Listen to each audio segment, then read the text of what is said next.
Voilà, et on est en duplex depuis Montréal avec Aurélie Deblois, porte-parole de Tourisme Montréal. Bonsoir, bienvenue sur TV5 Monde.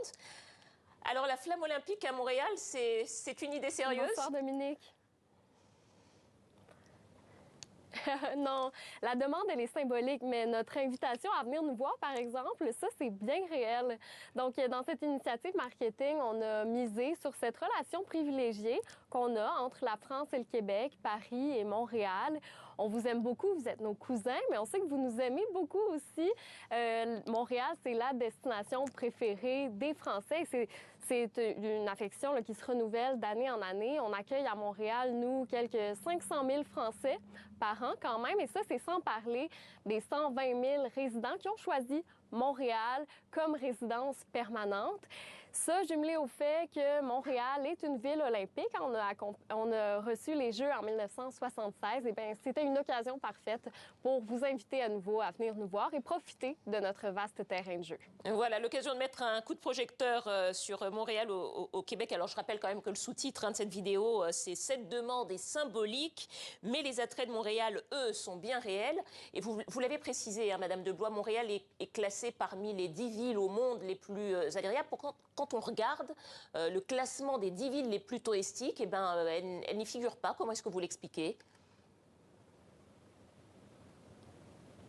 Bien, Montréal, c'est une île. On est très touristique quand même. Là, on accueille 11 millions de visiteurs par année. Et puis, on accueille les gens pour différentes raisons. On est très connu pour nos festivals et nos événements. On a quelques 120 festivals et événements qui se succèdent tout au long de l'année. On est reconnu également pour notre gastronomie. 30 des meilleurs restaurants au Canada se retrouvent à Montréal. On est riche d'une gastronomie qui est très diversifiée. Les gens viennent aussi pour le bien-être urbain. On a des grands espaces à Montréal. On a plus de 1000 parcs, dont le Mont-Royal, qui est le poumon vert. C'est assez rare quand même là, dans une destination urbaine comme Montréal. Et les gens viennent aussi pour le patrimoine, les bâtiments, l'histoire de la métropole. Et puis, les Français aiment particulièrement Montréal parce qu'ils s'y sentent quand même chez eux. Quand on se promène dans le vieux Montréal, avec le pavé, avec les terrasses, le fait qu'on aime le bon vin. Certains vont même jusqu'à nommer le plateau Mont-Royal, un quartier qui est très prisé chez nous, comme étant le 21e arrondissement de Paris. Donc, il y a de quoi vous sentir chez vous, chez nous, à Montréal. Alors, justement, dans cette vidéo, le personnage qui est le personnage principal est un Français, si j'ai bien compris, qui découvre effectivement Montréal, qu'on voit manger une poutine, qui est le plat de référence chez vous. Il y a des centaines de milliers de Français qui sont installés dans votre ville et qui sont de passage.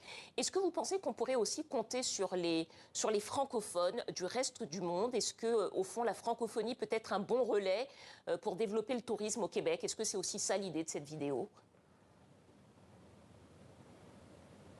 Bien sûr, bien sûr. On partage tous, les francophones, on partage cette langue-là, mais c'est bien plus qu'un outil de communication. C'est la culture, c'est notre histoire. Et puis, c'est pour ça qu'on a érigé notamment notre structure Bonjour Montréal au Grand Quai du port de Montréal. Ce sont des lettres géantes. On accueille en français et ça fait partie aussi de notre personnalité, les Montréalais, les Français, d'être chaleureux. Mais à Montréal, on accueille, on aime que les gens de la francophonie viennent nous voir et puis on va les voir aussi à notre tour. Là. Bon, alors, les derniers Jeux Olympiques à Montréal, c'était en 76.